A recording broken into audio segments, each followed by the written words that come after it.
Muy buenas tardes. Gracias por acompañarnos una vez más en otra sesión informativa. Yo soy el doctor Rafael Aldana y esta tarde vamos a platicar un poco sobre el accidente cerebrovascular.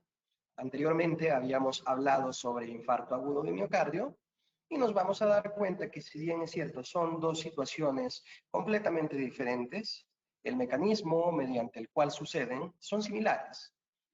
¿Qué es el accidente cerebrovascular? Coloquialmente es lo que se suele llamar como un derrame. Y en esta tarde vamos a aprender un poco más sobre esto, más allá de lo que se suele escuchar, de lo que comentan los familiares o los pacientes que han sufrido, ¿verdad?, esta situación. Los objetivos de esta charla es explicar qué es el ACV o accidente cerebrovascular, demostrar los síntomas y signos de ACV, determinar los factores de riesgo relacionados al ACV e identificar las complicaciones que derivan de este. De manera introductoria, como decíamos, el accidente cerebrovascular tiene mucha similitud en cuanto al mecanismo bajo el cual se produce. En este caso es cuando se obstruye o cuando se limita el flujo de sangre a una parte del cerebro. Algunas veces se denomina ataque cerebral o stroke en inglés, o derrame cerebral, que era lo que mencionábamos hace unos segundos. Así como en el infarto, si el flujo sanguíneo se detiene por más de unos pocos segundos, el cerebro no puede recibir nutriente ni oxígeno necesarios para su buen funcionamiento.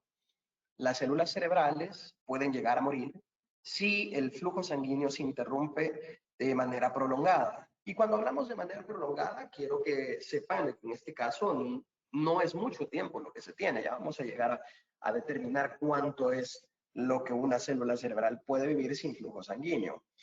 Ahora, cuando esto sucede, cuando la célula cerebral o la porción del cerebro que deja de recibir el flujo sanguíneo, pues muere, esto genera un daño permanente o secuela. De esta manera tenemos acá dos esquemas. El primero nos muestra una ampliación de una arteria cerebral, es lo que pueden ver a su izquierda. Vemos el cerebro y las arterias coloreadas en rojo. A través de la ampliación podemos observar cómo se encuentra una arteria sana, que es la que se encuentra más a la izquierda. Si ustedes se fijan, eso es un corte transversal a través de ella. Y en el centro, en la luz de la arteria, es decir, en el espacio interno de la arteria, tenemos únicamente glóbulos rojos, los cuales representan el torrente sanguíneo. Sin embargo, siempre en el dibujo de la derecha, en la siguiente arteria, podemos ver algo completamente diferente. Si ustedes se fijan, hay una porción blanca que está más próxima al espacio interno de la arteria, que en este caso, ha invadido parte del espacio que tendría que estar libre. Esto que vemos acá es la placa ateromatosa, que es el cúmulo de ácidos grasos producto de un elevado colesterol durante un tiempo bastante prolongado. Es lo que comúnmente se habla, ¿verdad? Que ciertos ácidos grasos, si nosotros no nos cuidamos y no nos alimentamos bien, pueden tapar las arterias. Pues precisamente por eso coloquialmente se le llama de esa manera, un tapón de arteria, ¿verdad? Porque los ácidos grasos limitan el espacio de la luz interna de las arterias y por ende también limitan el flujo sanguíneo a través de ellos. Por su parte, en el lado derecho, en el dibujito derecho, podemos observar tres mecanismos mediante los cuales pueden suceder un accidente cerebrovascular. El primero es porque un coágulo, ¿verdad? Viajando a través de la arteria, llega a un espacio de la arteria que está siendo obstruido parcialmente por la placa ateromatosa. Si se fijan, podemos observar, en este caso, en el dibujito de la arteria que está abajo, tenemos la arteria y unas especies de grumitos amarillos representando la placa ateromatosa, y entre ellas hay atascado un coagulito, ¿verdad? Entonces, a medida avanzamos de edad, o simplemente también esto puede pasar en pacientes de edad joven, de edad adulta, pueden generarse coágulos. Y lo normal es que estos coágulos tiendan a deshacerse espontáneamente, ¿verdad? Cuando el organismo se encuentra funcionando adecuadamente. Sin embargo, cuando no lo es así, podría llegar a suceder esto. Y más aún en edades avanzadas, que es cuando las arterias han acumulado más placa teromatosa producto del pasar del tiempo y los malos hábitos alimenticios, ¿verdad? Entonces, cuando un coágulo queda atrapado entre estos, se tapa la arteria completamente, ya estaba parcialmente tapada por la placa teromatosa, pero el coagulito viene a terminar de tapar todo. Se obstruye el flujo sanguíneo de esta arteria y por ende también digamos, el destino a través del cual o hacia donde viajaba la sangre a través de esta arteria, pues ya no recibe la sangre que debería y pues eso genera el ACV en este caso. Ahora, en el dibujito que está arriba, de donde tenemos esto con grumitos amarillos, siempre en el esquema derecho, tenemos un coágulo nada más, porque no es necesario que haya placa teromatosa para que un coágulo obstruya una arteria, ¿verdad? En este caso, si el coágulo es suficientemente grande, al viajar de una arteria de un calibre grande hacia un calibre menor, de igual manera el coágulo va a tapar la arteria y eso también es una causal de accidente cerebrovascular. Y por encima podemos observar un último ejemplo gráfico de una arteria rompiéndose literalmente y dejando salir el contenido sanguíneo a su periferia. Esto también suele suceder, aunque no es tan frecuente como el hecho de que una arteria pues quede tapadita. Puede suceder en un 20%, ya vamos a hablar acerca de ello. Esto es lo que se conoce como un ACV hemorrágico, pero vamos a entrar en detalle en un momentito. Muy bien, acá está. ¿Cuáles son los tipos de accidentes cerebrovasculares? Los accidentes cerebrovasculares se clasifican en dos. El primero es el accidente cerebrovascular isquémico, que es del que hablamos al inicio, ¿verdad? Aquel cuyo mecanismo es precisamente la obstrucción del flujo por un taponamiento en la arteria, ¿verdad? También conocido como un infarto cerebral. Está causado por una obstrucción, como bien lo dice este ejemplo por acá, una obstrucción que detiene el flujo de sangre al cerebro. Del 100% de los ACV, este representa el 85%, que era lo que hablábamos, ¿verdad? Entonces, cierta literatura, pues, varía un poco dependiendo de la epidemiología, porque esto está basado en datos epidemiológicos. Unos dicen que el 80% es isquémico, otros dicen que el 85%, y por su parte que el hemorrágico es el 15%, otros dicen que es el 20%. Pero si se fijan, podemos acordar en que se concuerda que la mayor parte de los accidentes cerebrovasculares son isquémicos. Ahora, a su misma vez, los accidentes cerebrovasculares isquémicos se subclasifican en trombótico y embólico, ¿verdad? El trombótico hace referencia cuando el coagulito se genera en una placa teromatosa y queda ahí mismo atrapado, tapando lo poco que quedaba de espacio en la arteria, ¿verdad? El punto de este es que una vez formado el coagulito, no se mueve de donde está, sino que más bien se implanta en ese mismo lugar, obstruyendo completamente el espacio interno de la arteria. El embólico, por su parte, es aquel que se genera el coágulo y este coagulito, una vez generado, tiende a viajar, viaja por el torrente sanguíneo, probablemente viaja bastante lejos, puede que el trombo se genere o el coágulo se genere en las piernas, por un decir, ¿verdad? Y que venga desde ahí a viajar al cerebro. Es algo bastante común, suele suceder, y esto es lo que llamamos el tromboembolismo o embolia. Entonces, esta es la subclasificación de los ACV isquémicos.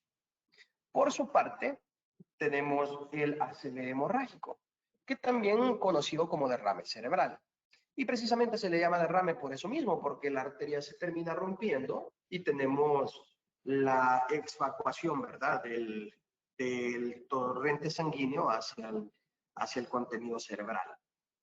Esto viene causado por rupturas de vasos sanguíneos del cerebro. Por lo general son aneurismas.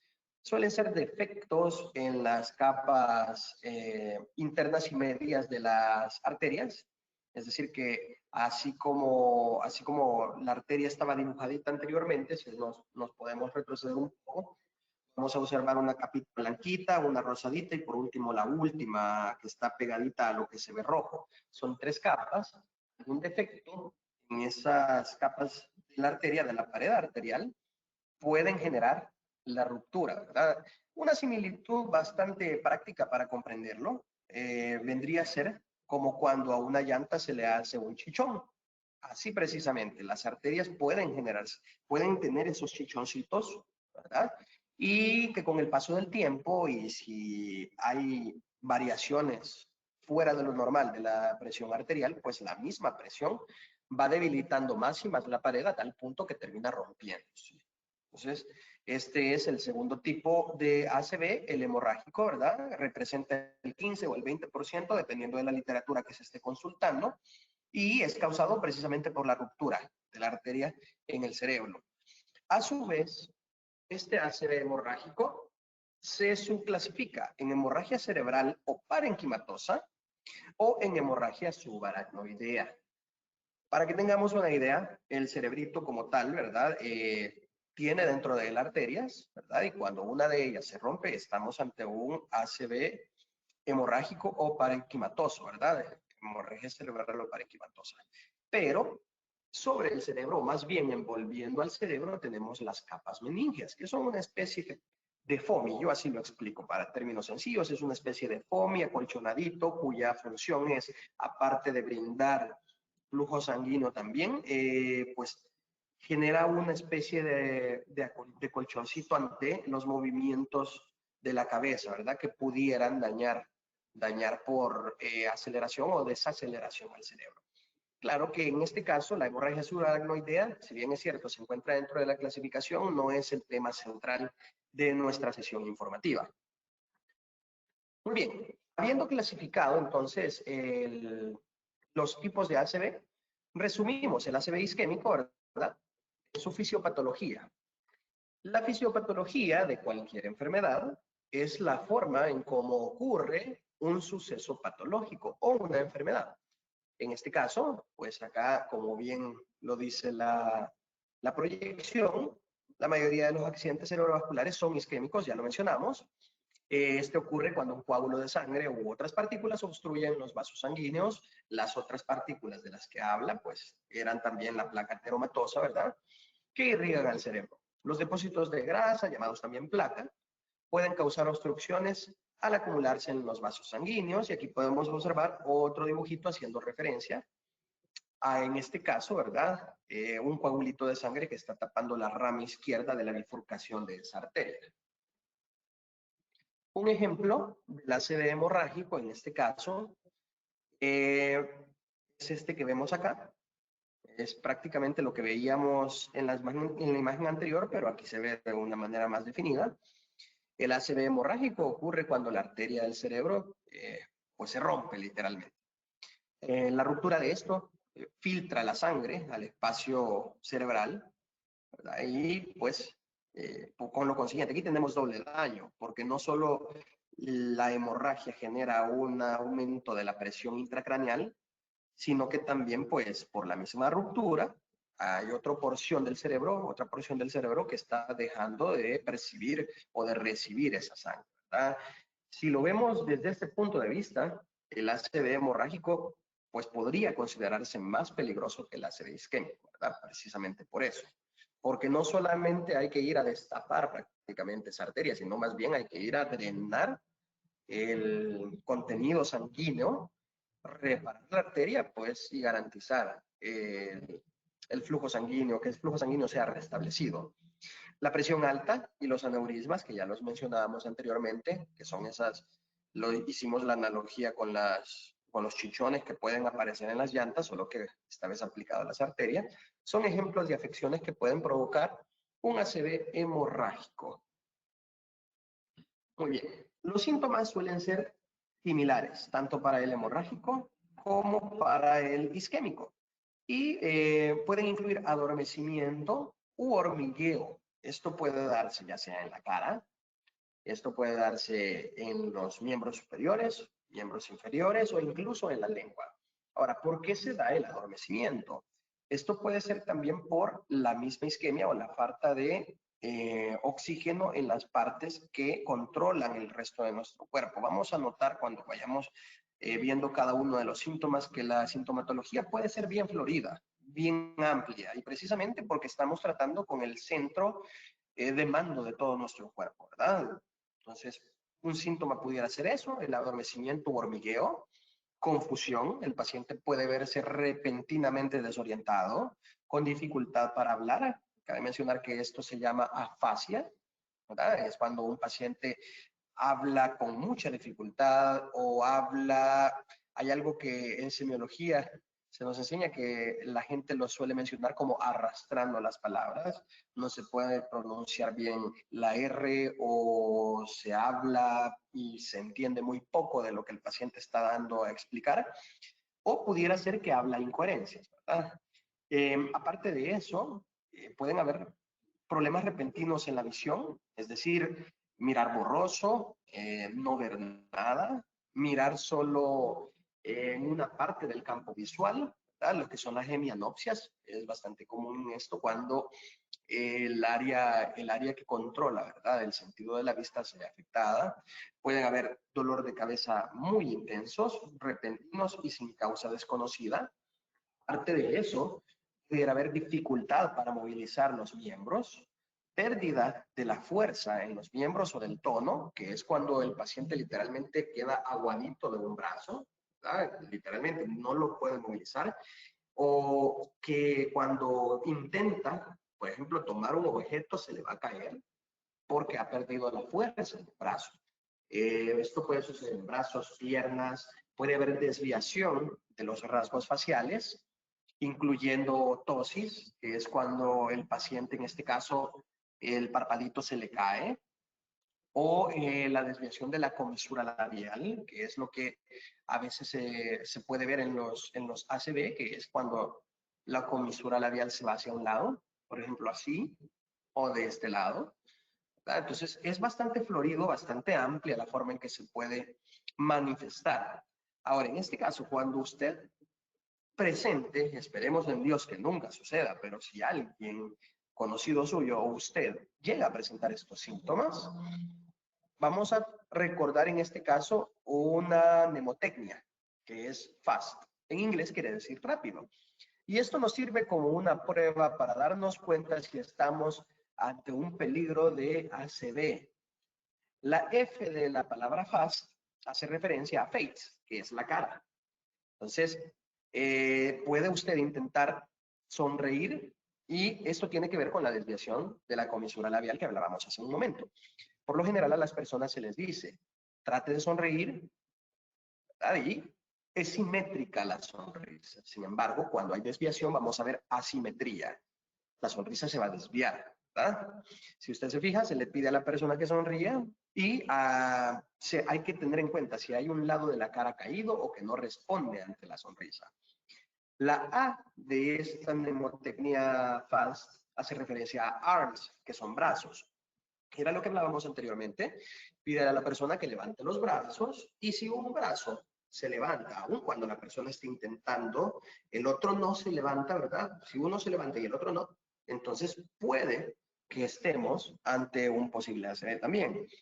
Ahora, la S de FAST, hace referencia a speech, que es el habla o la capacidad para verbalizar. Entonces, en este caso, se le pide a la paciente, si hay alguien más que lo esté evaluando o somos nosotros los que estamos evaluando a un familiar o a otra persona, entonces aquí era lo que hablábamos, las palabras se ven arrastradas o está hablando incoherencias o tiene dificultad para expresarse, puede que estemos ante un ACV. Y por último, la T de FAST es el tiempo, ¿verdad? El tiempo es oro. Y mencionamos al inicio de la sesión que íbamos a hablar acerca de esto. Un ACV, para que llegue a dejar secuelas, no debe pasar mucho tiempo. O sea, con 5 minutos basta. De ahí la necesidad de actuar lo más rápido posible, ¿verdad? Entonces, son minutos que valen oro. De ahí la importancia de que conozcamos cómo se presenta y cómo reaccionar, ¿verdad? Entonces, tomando en cuenta el tiempo, nos recuerda que tenemos que actuar lo antes posible. Bueno, y en este caso, pues se recomienda indicar cuándo aparecieron los síntomas para darle información cuando alguien vaya a presentar al paciente al centro médico, ¿verdad? En este caso, recordemos, el tiempo es oro, valiosísimo, ¿verdad? Y es importante que lo tengamos en cuenta, llamar lo antes posible para pedir asistencia médica. Muy bien.